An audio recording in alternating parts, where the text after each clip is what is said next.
কিরে খাইরুল, তুই আমার গ্রুপে নাস না কেন? দেখো না গ্রুপে নিতে না বারবার তাহলে ইনভাইট করতে আছো কেন? মানে আরে ওই তুই গ্রুপে নিবি না কেন? আর তোর গ্রুপে দুইটা মেয়ে কেন? কি করছ ওদের সাথে? ওদের সাথে প্রেম করি, ওই দুইটা আমার গার্লফ্রেন্ড। মানে এই বয়সে দুইটা গার্লফ্রেন্ড পালস তুই? ওই হ্যালো মিস্টার, আপনার সমস্যা কি? আপনি ওর সাথে এভাবে কেন কথা বলতেছেন? ঠিকই তো, আমার খাইরুল জানটার সাথে কেন এভাবে কথা বলতেছেন আপনি? মানে খাইরুল আমি বুঝলাম না, তোর ওই দিন না ব্রেকআপ হলো, আজকে আবার দুইটা গার্লফ্রেন্ড পড়াইছস? আর ওই তোমরা চিনো আমারে? তোমরা যে এইভাবে আমার সাথে কথা বলতেছো? লল, এই নে কিক খা। কি রে ভাই, আমারে কিক দিয়ে দিল?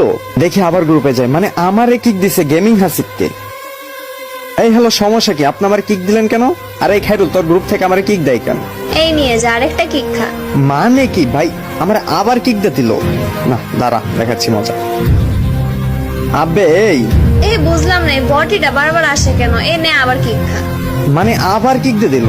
এখন তো আমার রাগ উঠতেছে, আবার যাবো ওদের আজকে ইচ্ছা এরকম উচিত শিক্ষা দেবো, আর আমার ভাইগনাটারও। ওই ফারহা আবার দে কিক, মজা লাগতেছে আমার, দে কিক। এই নিয়ে যা আরেকটা কিক খা। না রে ভাই, এখন তো আমার রাগ উঠতেছে।